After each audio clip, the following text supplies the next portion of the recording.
Sit your ass down. Sit your ass down. Let's talk about the suffering. It's time to start the pay.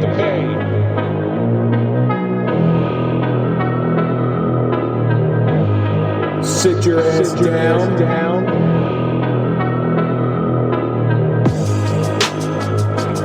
Sit your ass down and strap in. This is gonna hurt.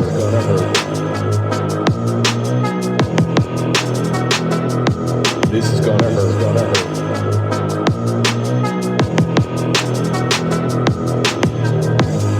Let's talk about the suffering. It's time to start the pain. This is gonna hurt. It's time for the Suffering Podcast. The majority of us have a valuable gift that we don't even realize until it's gone. Some even strive to erase that gift, putting in so much work and time to assure that it goes away, often seeing this gift as a negative in their life. Once this gift is gone, it's extremely difficult to retrieve. I'm talking about the gift of anonymity. The antonym of anonymity is fame. I see many people who want to be famous. Very few want to be anonymous, unless you've previously lost it. Is fame all it's cracked up to be? I can go to the store, the movies, a bar, a restaurant.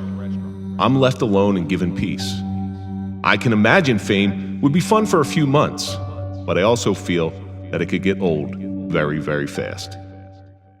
I'm Kevin Donaldson here with Mike Failace, and on this episode of the Suffering Podcast, we welcome Kim D. Hi. From the Real Housewives of New Jersey. The Kim D. Now, Kim D is somebody who really knows what it's like to lose their anonymity.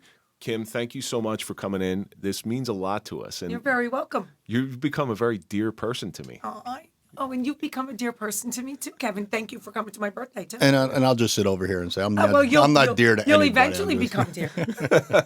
Your birthday party was a blast. It was fun. It was a blast. It was fun, but I peaced out early, so everyone knows I come early, I peace out early. Kim is the queen of the Irish goodbye. Yeah, I've never seen anybody. I always thought Mike Dowd was good at it, but I've never seen anybody like Kim. The best, but I start out earlier than everyone else because I like to get home early. So it's just like, they're like, you're leaving? Yeah, bye. And you got to have a couple drinks before everybody gets there. Yeah, well, I have at least one. At least one. Before we get into any of the fun, let's get into this week's social media question. As you can see, we are now on video. We're now on YouTube. I want to give a big shout out to Toyota of Hackensack for funding our studio time here. Listen, I buy my trucks from Toyota of Hackensack because as a police officer, I trust very few people. These people I can trust because they make it super easy. Just go to them. Go to toyotaofhackensack.com. Let them find a car for you. Real simple, real fast, real easy. Fabulous. This week's social media question was written to us by Mac. What one thing have you done recently that has made you a better person? Kim, you're our guest today. I'm going to throw this one off to you. Okay, well, this week, my son lost his keys to the house for probably 150 times, and I actually went to Tanner's Hardware to make him another set of keys. That's the only really nice thing that I did all week. No, I've been grouchy, but no, I'm a good dog mom. I have 7 dogs, and I take care of my animals. That comes first before anything, but I did go to the hardware store, and I did not bitch, and I did the right thing, and I made him a set of keys. Did you charge your son for him? I did not. As a matter of fact, Tanner's Hardware said to me, you should be charging him the next time because I'm there all the time getting keys. But that's a really tough thing because you're mad at your son for doing that, especially Absolutely. if he's done it. You're mad, and it's really difficult to turn around and change the way you feel about somebody to do something for the better good. So I appreciate that. Yes. And it's something small. It was something small, but when they asked me that question, listen, I'm sure that I've done other things. Listen, I have things that I've been giving to people that need, like at a television, I gave all different things that I don't consider like that's such a kind thing to do. That's just who I am. But the kindness was not wringing his neck and going down there and getting him his keys. What did you do that was kind? I didn't throttle my son's neck this week. Really, I was for losing his keys. He's 32 years old. Like, when is it going to end? But anyway. Yeah, but he's a good kid, so he loses He his is. You kid. met him. He's a good kid. He's a good kid. Mike? Was that the birthday party that I wasn't invited Absolutely. to? You met him there? I didn't want you there. I purposely didn't invite you there. It was an open invitation. As you can see, Kim, Mike and I, we go at each other a little bit, but he secretly loves me. So don't worry about it. Kim's my new favorite now. There you go. I'm going to go on her podcast next. Gee, you put the two of us next to. I wonder which one you're going to choose. I love it. So what do you think, Mike? What one thing this week has made you a better person? I helped an old lady across the street Oh, stop it! You did not. You pushed an old lady into the street with my car. with your car. No, I'm not. It's not all about the big things you do for people. I mean, I like the smaller things in life. Me just too. Whether it's holding a door for someone or I don't do much grocery shopping. I'll go if I need something. I'll go to the store. So I can go to the store 5 or 6 times a week and Right. help someone out to the car with their bags. Yeah. How about letting someone go? Letting someone go. When they're driving, people are driving like lunatics and they don't like, I always stop. Go ahead. You can go. That's why I leave the house 5 minutes early. Poor Andrew, our producer over here. Yeah. He opens the studio early because he knows I'm getting here. Me too. I was here early. You I were told here you. I'm I'm always early or on time. I'm never Listen, late. I have to say something though. When you called Kevin before, I'm like, she's gonna be late. No. She was right in the parking No, lot. I was in the parking lot. No, I'm that's like, wow, listen. that's- I think it's so that's rude. impressive. So rude when people are late. I That's can't one of my stand pet lateness. peeves. So rude. For me, it's real simple.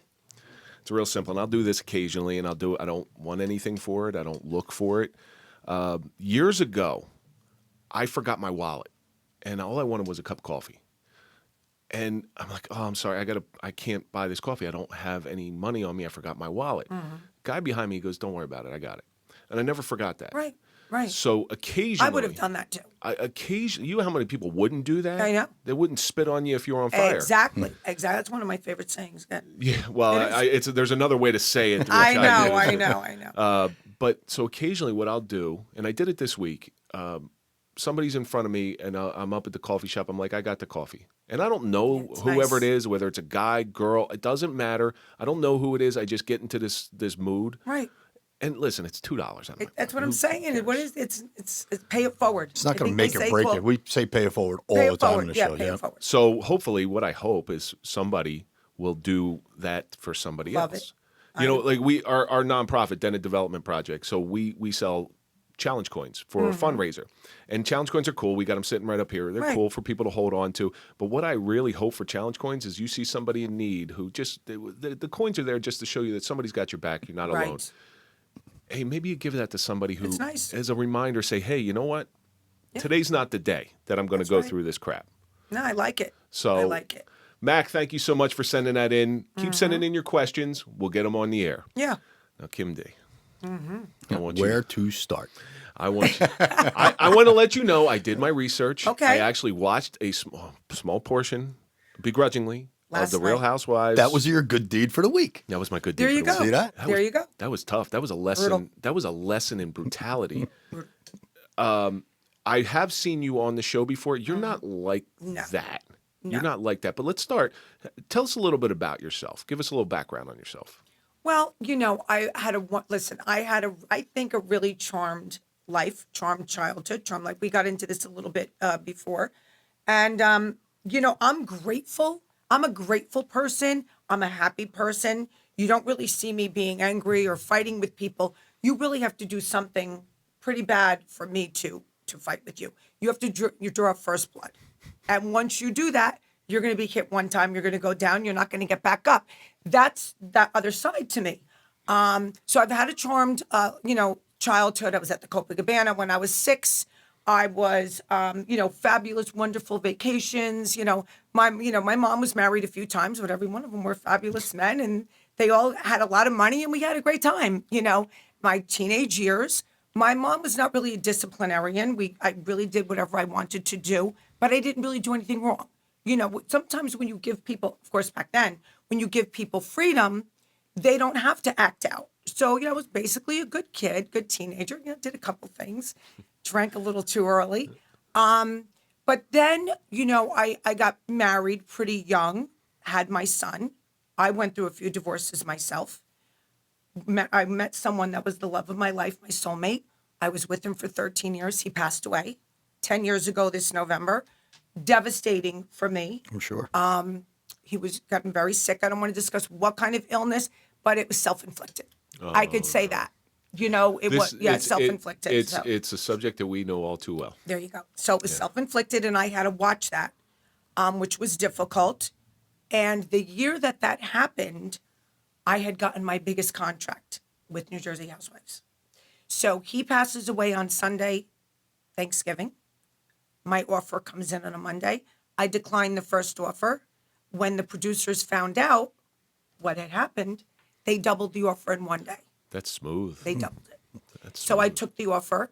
And so Sunday was his passing. Tuesday night, I was filming at Capitol with Teresa Giudice. She was getting an award. So, my life, when I say charmed, yeah, it was I feel it was charmed. There was a lot of losses in my life. My son lost his father at 11. I was divorced, but it was major for my son, major for me. It's his father. But I think I handle things differently. Like when people talk to me, I'm like, I'm just different. I can't explain it. I'm just different. The loss of your husband, would you consider that? Boyfriend of 13 years. Boyfriend, Yeah. And the loss of my husband I was divorced. That was my son's father. So the loss of your boyfriend, would you consider that your greatest suffering story? Yes. You really? Like, how did, 1,000%. tell us. Besides my mom, recently, Which, but yes. yeah. 11 years ago, I lost my mom. Well, Still I the lost my worst mom in ones. September. So if I had to pick the greatest loss would be my mom, but the most tragic and the most suffering was losing Michael. I lost my mom, but she found her way back somehow. I guess I didn't go out far enough, but Yeah. Well, so if I had to pick one, of course, losing your mother is the worst thing. But the suffering was losing Michael after being with him. He was my soulmate. so how did you deal with those losses? We try to give people tools on how to survive in this chaotic world we live in. What are some of the coping mechanisms that you used? Okay.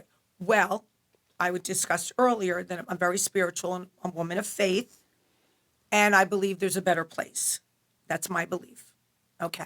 So when I lost Michael and I knew the place that he was in, I said, he's in a better place. And it's time for me to do what I need to do. And I'm very strong when it comes to death. Like people break down. People would say to me, "Oh my God, I would be in bed for like 2 weeks," and I don't have the luxury of being in bed for 2 weeks, nor do I want that. And really, what's that going to do for you? What's that going to do for you? So I'm going to go back to I'm very different and I'm strong. And that's why I told you that I would like to be a life coach. Okay. And, I understand that people, I'm very, I understand how people get weak and how they want to crawl into bed. That's not the answer. The answer was I threw myself into the housewife show. I threw myself into the business. And to be honest with you, I bought myself another dog. I love animals.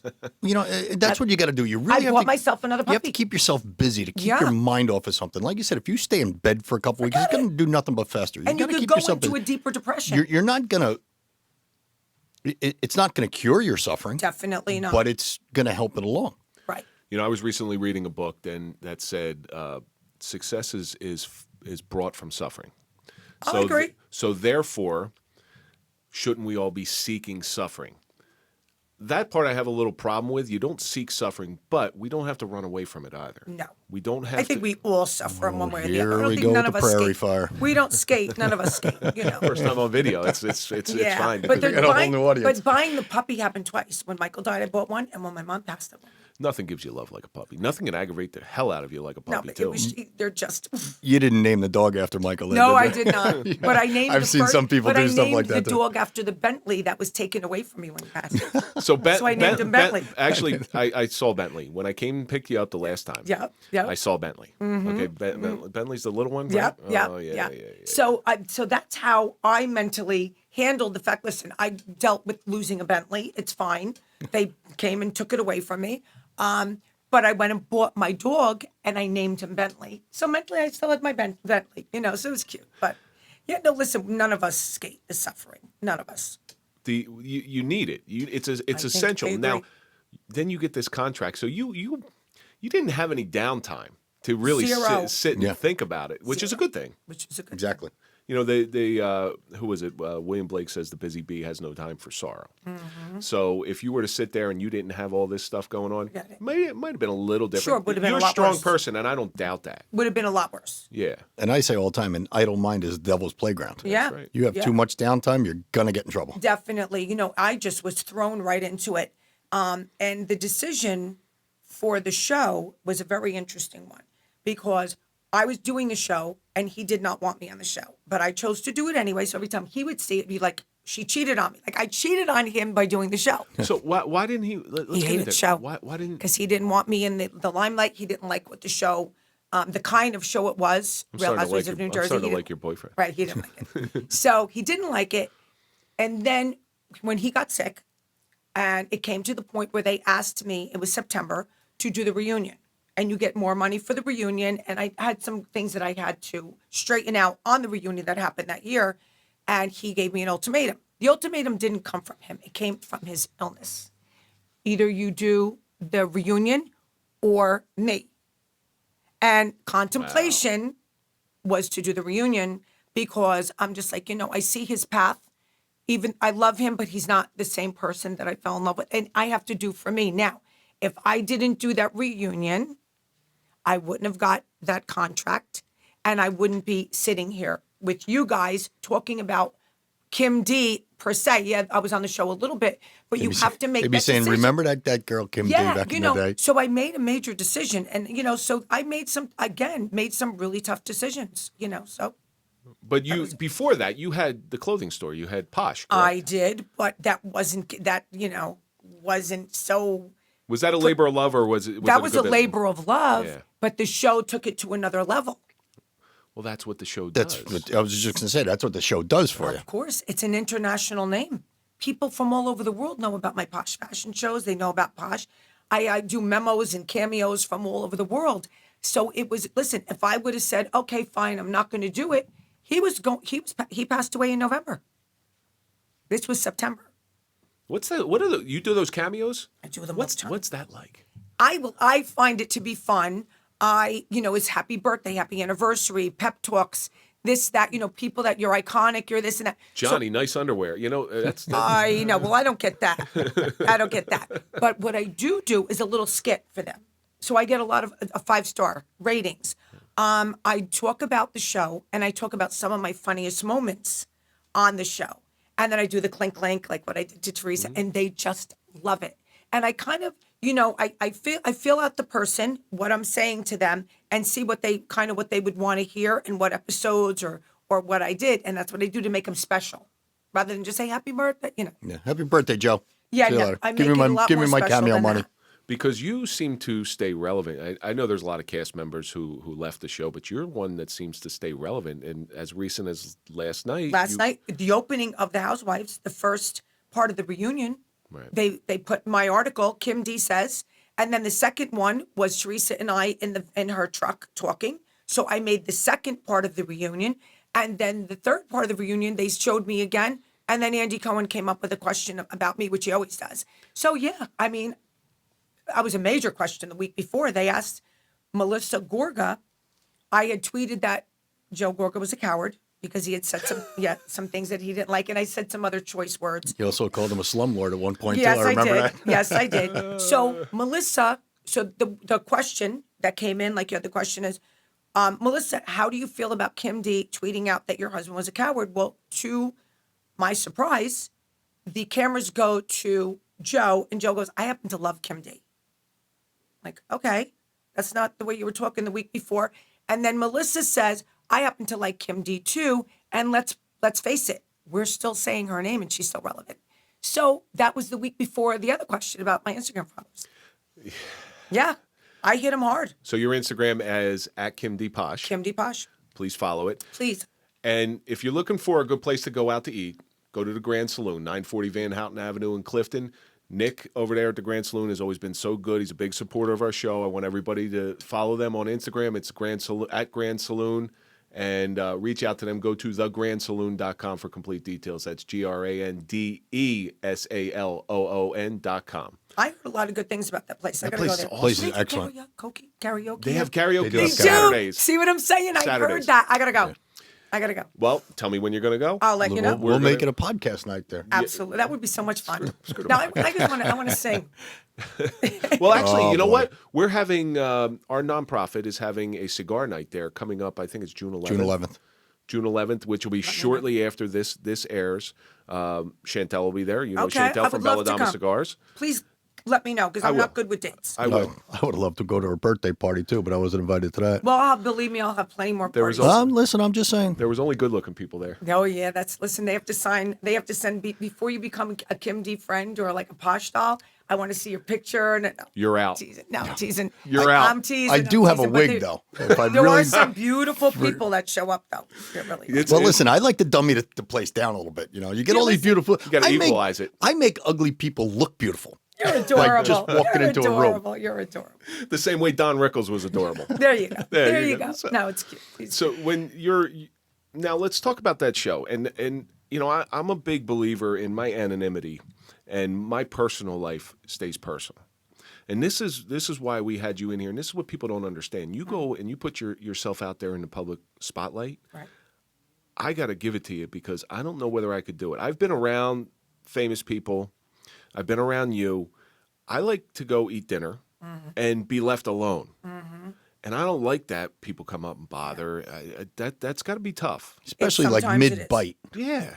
Sometimes it is. Like I told Kevin before that, like, if you're eating and they'll wait for you to kind of be done, or they'll like walk up to you, and it's one thing to ask for one picture, but I've been asked because you know with social media they're taking the selfies and this I don't like this one. Can we take another one? It can finally you're like, listen, you took 4. I'm sure you could find one that you're like, I'm not even asking how I looked. You know what I mean? So it can be a hassle, although I am humbled by it.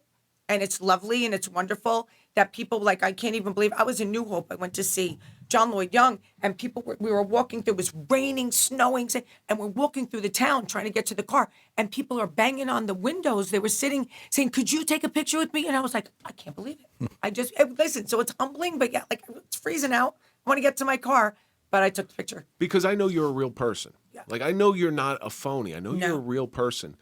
And you know the times with your mother's house, let's say for instance, you have real person problems, just like everybody Real else. person problems. And I think there's certain people out there that can't separate. There's the Real Housewives, and then there's Kim DePaola. Right. So I don't understand that lifestyle. And in my opening, I talk about the loss of anonymity because it's a gift. Absolutely. Do you ever long for it to come back? Well, people don't know too much about me, which is very interesting, and that's why I'm writing the book. That's how I got the book deal. What's the name of the book again? I play My Life with the Big Boys. They Because know- I said to Joe, I play with the big boys, so My Life with the Big Boys. They know Kim from the show. Yes, Or D. Kim D from the show. They don't really know. They really don't. Kim. They really don't, and that's how I did a couple podcasts through COVID, because that's how all these podcasts. So now when people are like, wait, what? She did what? She was with who? And that's when all these publishers came at me. They're like, you need to write a book about this because no one knows anything about you.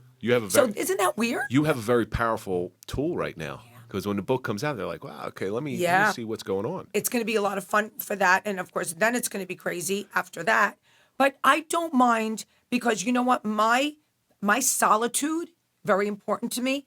I'm at home alone. My son's in and out, with my 7 dogs. I spend a lot of time home in my solitude. I go out once or twice a week. So when I go out, I don't mind it because I'm not like out running around. I don't have to work really anymore. I'm semi-retired. So they want a couple pictures, they can have a couple pictures. Well, when your book does come out, make sure you get me a copy and we'll put it up here 1000%. in a place of prominence. 1000%. I guess you're going to go on the book signing tour. Absolutely. I'm looking forward to that. That's what I understand books are. Books, you don't really make money. It's the after effects Yes. of it. Yes. It's more to get your name out there and look at it that way. But how have you been able to keep? I don't even watch this show and I know everything about the Gorgas. Right. So how are you able to keep this stuff in? Fear, respect. Fear. Should we be worried?